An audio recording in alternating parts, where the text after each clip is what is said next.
नमस्कार, जय हिंद, वंदे मातरम। दोस्तों, मैं नवदीप सिंह तक्षला बुंदेलखंड में आपका स्वागत करता हूं।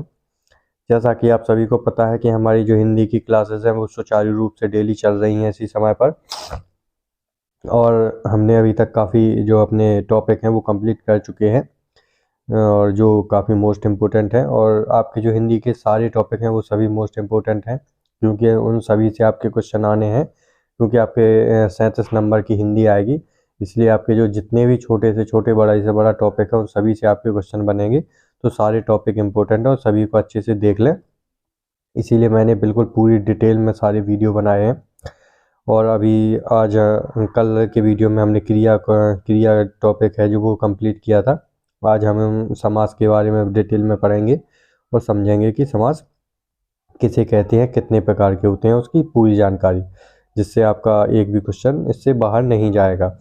और इसके जितने एक वीडियो में तो नहीं बनेगा, काफ़ी लंबा है, तो आपकी 2 वीडियो में कंप्लीट करने की कोशिश करेंगे। तो चलिए आज हम अच्छे से इस समास को देखेंगे, और आप इस वीडियो को अंत तक जरूर देखें, जिससे आपको पूरा टॉपिक अच्छे से समझ में आएगा। और जो भी लोग चैनल पर पहली बार आते हैं वो लोग चैनल को सब्सक्राइब जरूर कर दें और बेल आइकन को भी प्रेस कर दें। और ये वीडियो ज़्यादा से ज़्यादा लोगों तक शेयर जरूर करें। अपनी आपके जो मित्र होते हैं, दोस्त हैं, जो भी यूपी पुलिस की या किसी की भी तैयारी कर रहे हैं जिसमें हिंदी आपके आता है। चलिए शुरू करते हैं आपका टॉपिक समास। तो सबसे पहले हम देखेंगे समास किन शब्दों से मिलकर बना है। तो सम प्लस आस। सम का आपका मतलब होता है समान, और आस का मतलब होता है आशय। ठीक है। तो किसी भी विस्तृत प्रारूप को संक्षेप में लिखना समास कहलाता है। मतलब कोई लंबे चौड़ा कोई कुछ लिखा है, उसको एक छोटा रूप दे देना क्या कहलाता है? आपका समास कहलाता है। जैसे यहाँ पे एक वाक्य लिखा है, स्नान के लिए घर बनवा लेते हैं। जैसे मैंने बोला स्नान के लिए घर बनवा लेते हैं, तो ये जो आपका इतना लंबा चौड़ा लिखा है स्नान के लिए घर, तो इसको हम छोटे रूप में क्या बोल सकते हैं? स्नान घर। क्या बोल सकते हैं? स्नान घर। तो आपका जो विस्तृत प्रारूप है इसको क्या दे दिया? संक्षेप में छोटा रूप दे दिया। यही क्या कहलाता है? समास कहलाता है। तो हम क्या बोल सकते हैं? स्नान घर बनवा लेते हैं। ठीक है। आपका ये उल्टा आता है, वो आपको संक्षेप में देगा और फिर पूछेगा कि इसमें कौन सा समास है। ठीक है। अब देखते हैं समास के कितने भेद होते हैं, कितने भाग हैं। तो समास के भाग पहला है आपका अव्ययी भाव समास, दूसरा है आपका तत्पुरुष समास। तत्पुरुष समास के काफी भेद होते हैं, भाग हैं। 6 अन्य भाग होते हैं इसके। एक है कर्मधारय, दिगु, नए तत्पुरुष। फिर आता है आपका द्वंद्व समास। द्वंद्व में इतरेतर, समाहार और वैकल्पिक द्वंद्व, इनको नहीं पढ़ना है हमें, बस द्वंद्व पढ़ेंगे। फिर आता है आपका बहुव्रीहि। बहुव्रीहि के भी 2 3 4 आपके वो होते हैं, समानाधिकरण, व्यधिकरण, व्यतिहार और तुल्योग। इनको भी अभी हमें नहीं पढ़ना है, बस हमको अव्ययी भाव, तत्पुरुष के ये वाले सारे भाग, द्वंद्व और बहुव्रीहि, इतने पढ़ने हैं अपने यूपी पुलिस के हिसाब से। इतने में ही आपका आ जाएगा। तो पहले हम बात करते हैं अव्ययी भाव समास की, कि किसे कहते हैं। हमको जो है जो डेफिनेशन है वो अच्छे से याद होनी चाहिए, जिससे हमारे लिए बहुत आसानी हो जाती है। जैसे जिस समास में पूर्व पद प्रधान होता है अव्ययी भाव समास होता है। आपको ये जरूर ध्यान रखना है, पूर्व पद, उत्तर पद और अंतिम पद। क्योंकि अभी जो आपका बिहार वाला पेपर हुआ था उसमें आया था कि किस समास में अंतिम पद प्रधान होता है। किसमें? उसने थोड़ा घुमा के पूछ लिया था। उत्तर पद आता है कि किसमें उत्तर पद होता है, किसमें पूर्व पद, तो उसने उत्तर पद ना दे के नाम चेंज करके उसको क्या बोल दिया था? अंतिम पद। तो आपको ध्यान रखना है, मैं वैसे ही बताता जाऊंगा। क्या होता है इसमें? पूर्व पद प्रधान होता है, अव्ययी भाव समास होता है। इसमें अव्यय शब्द जुड़े होते हैं। अव्यय शब्द, इसके नाम से भी समझ में आ रहा होगा आपको, क्या अव्ययी भाव से इसमें अव्यय शब्द जुड़े होते हैं, अव्यय शब्द होते हैं। जैसे रातों रात, धीरे धीरे, मतलब जो शब्द आपके बदलते ना हो, किसी भी बहुवचन करने पर भी नहीं बदलते हैं, स्त्रीलिंग से पुल्लिंग या पुल्लिंग से स्त्रीलिंग करने पर भी नहीं करता, इनसे कुछ से बदल चेंज नहीं होते हैं, वो क्या कहलाते हैं? अव्यय, जो टूटते ना हो। ठीक है। और इनमें उपसर्ग जुड़ी होती है। ठीक है। क्या क्या होते हैं? एक तो अव्यय शब्द जुड़े होते हैं, और उपसर्ग जुड़ के क्या बनता है आपका? अव्ययी भाव समास। ठीक है। का, कु, निर, निस, दुर, दुश और शु, ये उपसर्ग छोड़कर, क्या, इतनी उपसर्ग छोड़कर बाकी के आपके जितने भी उपसर्ग होते हैं सब जुड़े होते हैं इनमें। ठीक है, ध्यान रखना है आपका। यहाँ से क्वेश्चन बनता है आपका, क्योंकि यहाँ से कुछ कन्फ्यूजन चालू होता है। संख्या के बाद नदी का नाम आने पर अव्ययीभाव समास होती है। क्या, कोई भी संख्या है 1 2 3 4 5 ऐसी, उसके बाद क्या आ जाए, नदी का नाम, तो क्या होता है ये आपकी अव्ययीभाव समास। जैसे पंचगंगा। अब अगर वो क्वेश्चन में दे देगा पंचगंगा, तो सभी लोग क्या कहते हैं, इसमें दिगु लगा देते हैं कि आगे संख्या आ रही, संख्या को देख के क्या लगा देते हैं, दिगु, जो आपका गलत हो जाता है।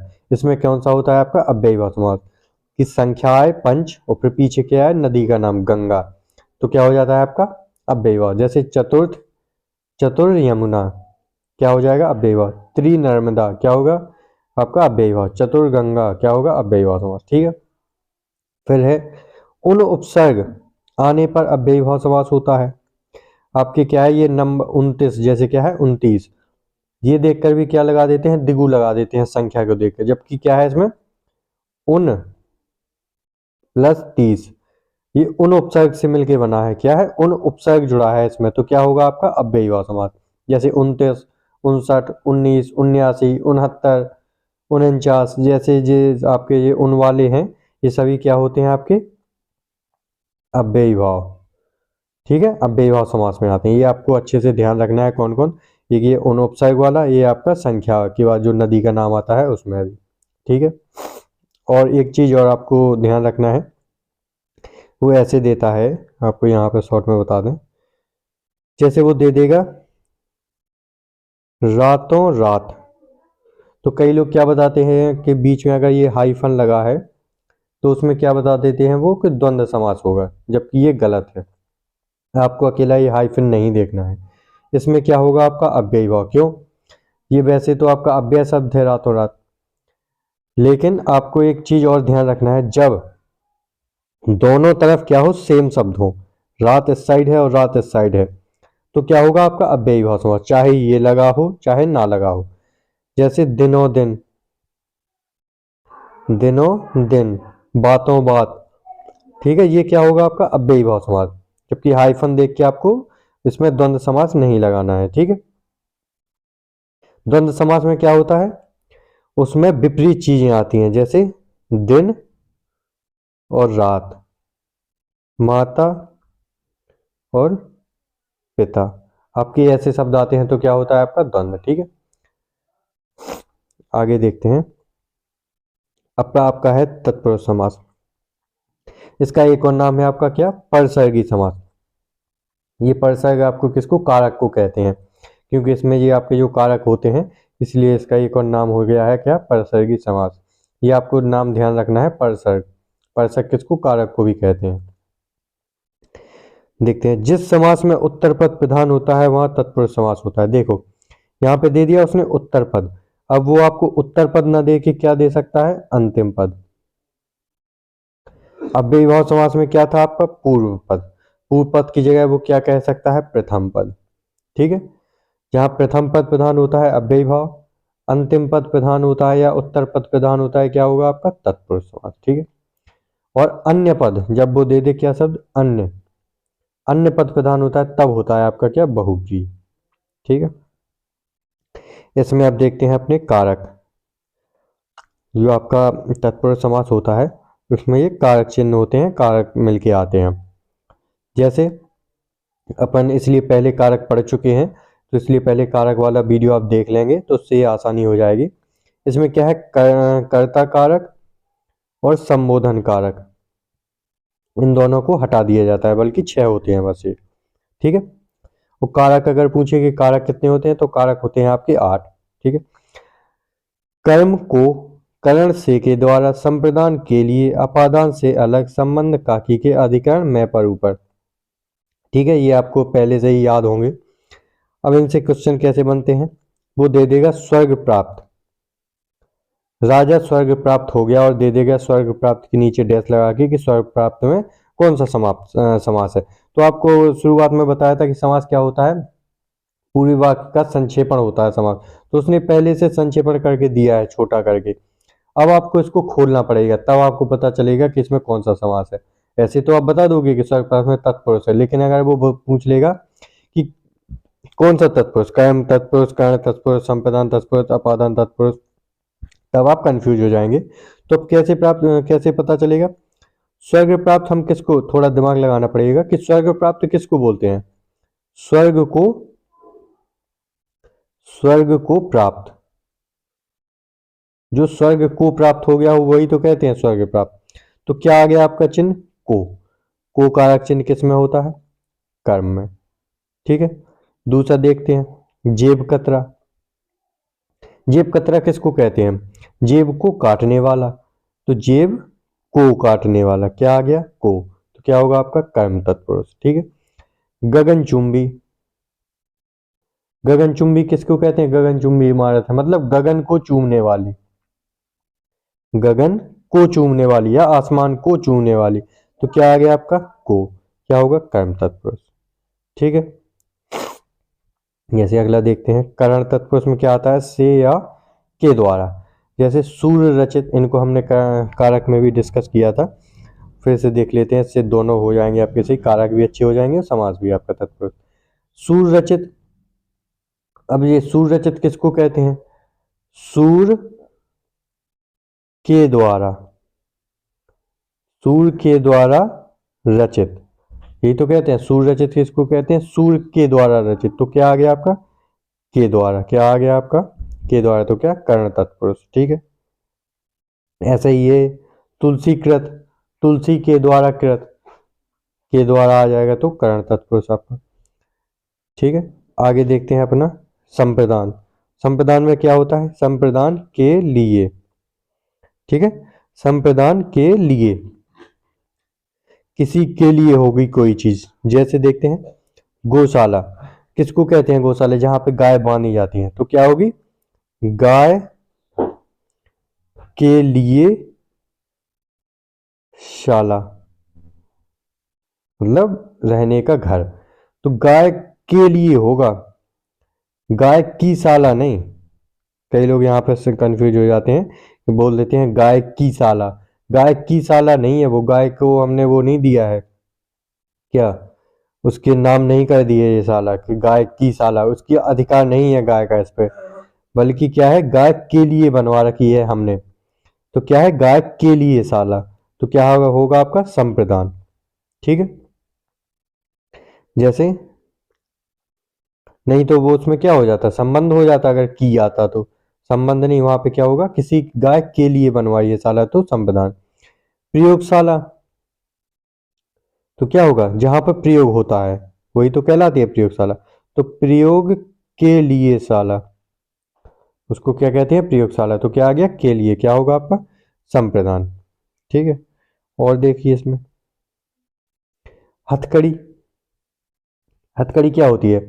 हाथ में बांधने वाली। तो हाथ के लिए जो बनाई जाती है कड़ी, उसको क्या कहते हैं? हथकड़ी। तो क्या होगा आपका? संप्रदान कारक। ठीक है, आपको ये अच्छे से आ रहा होगा समझ में। अब देखते हैं अपादान। अपादान में आपको पता है क्या होता है? से अलग, कोई किसी चीज से अलग होगा। जैसे धनहीन, धनहीन के किसे कहते हैं? धन से हीन, हीन मतलब अलग हो गया है, धन उससे अलग हो गया है। तो क्या होगा आपका? अपादान। देश निकाला, देश निकाला क्या होता है? देश से, देश से निकाला, उसी को कहते हैं देश से निकाल दिया, मतलब देश निकाला हो गया। तो क्या हो गया? देश से अलग हो रहा है। तो क्या होगा आपका? अपादान। ठीक है, जैसे ऋण मुक्त। ऋण मुक्त शब्द क्या होता है? वो कहते हैं ना कि किसान ऋण मुक्त हो गया। तो ऋण मुक्त मतलब ऋण से मुक्त, ऋण से मुक्त मतलब ऋण से अलग हो गया, ऋण अब नहीं है। तो क्या हो रहा है? ऋण से अलग हो रहा है। तो क्या होगा? अपादान, ऋण से मुक्त। ठीक है, अब है आपका संबंध। संबंध में क्या आता है? का, की, के, किसी का किसी से संबंध होगा। ये तो बहुत ही फेमस है। जैसे राजमहल, राजमहल किसे कहते हैं? राजा का महल होता है, उसको क्या बोलते हैं? राजमहल। तो राजा का महल, क्या आ गया आपका? का महल। तो संबंध। जैसे राजपुत्र, राजपुत्र किसे कहते हैं? राजा का पुत्र, राजा का पुत्र, तो का आ गया आपका, तो क्या हो गया, संबंध। राजा का पुत्र का क्या है, संबंध। ये पुत्र किसका है, राजा का, तो क्या हो गया, राजा का पुत्र, तो संबंध। जैसे गंगा जल, तो गंगा जल किसे कहते हैं, गंगा जल किसे कहते हैं, गंगा का जल। जब गंगा नदी का जल होगा उसी को तो हम गंगा जल कहते हैं, अपनी बेतवा का भर के थोड़ी उसको गंगा जल कहेंगे कि ये गंगा जल है। तो गंगा नदी का जल होगा उसको क्या बोलेंगे, गंगा जल। तो क्या होगा, गंगा का जल, जल का और गंगा का क्या है, संबंध है, इसीलिए वो क्या बन गया, गंगा जल। ठीक है। आगे देखते हैं शिवालय, इसको अच्छे से देख लीजिए। शिवालय में कई लोग क्या क्या लिख देते हैं, शिव के लिए आलय कर देते हैं, जबकि वो क्या है, गलत है। शिव के लिए आलय ने, हमने शिव को वो नहीं देकर रखा है कि शिव वहां पे जाएंगे फिर उनके लिए हमने आलय बनाया, वो उनका ही घर है। क्या होता है शिवालय, क्या कहता है, शिव का घर, शिव का घर। आलय मतलब क्या होता है, घर, शिव का आलय, तो क्या होता है, शिव का आलय है, वहां पे अपने पूरे परिवार समेत वहां पर रहते हैं, तो उसके क्या कहते हैं, शिवालय। तो क्या होगा, उनका संबंध तत्पुरुष होगा। ठीक है, ध्यान रखना है ये। अब है अधिकरण। अधिकरण में क्या होता है, मैं, पर या ऊपर का वो आता है बोध। तो इसमें क्या होगा, गृह प्रवेश। तो गृह प्रवेश को किसको कहते हैं, कि जब कोई बाहर से अंदर आता है, क्या कहता है, गृह में प्रवेश करता है, घर में प्रवेश करता है, तो क्या होता है, गृह प्रवेश। तो क्या आ गया, में, तो क्या होगा, अधिकरण।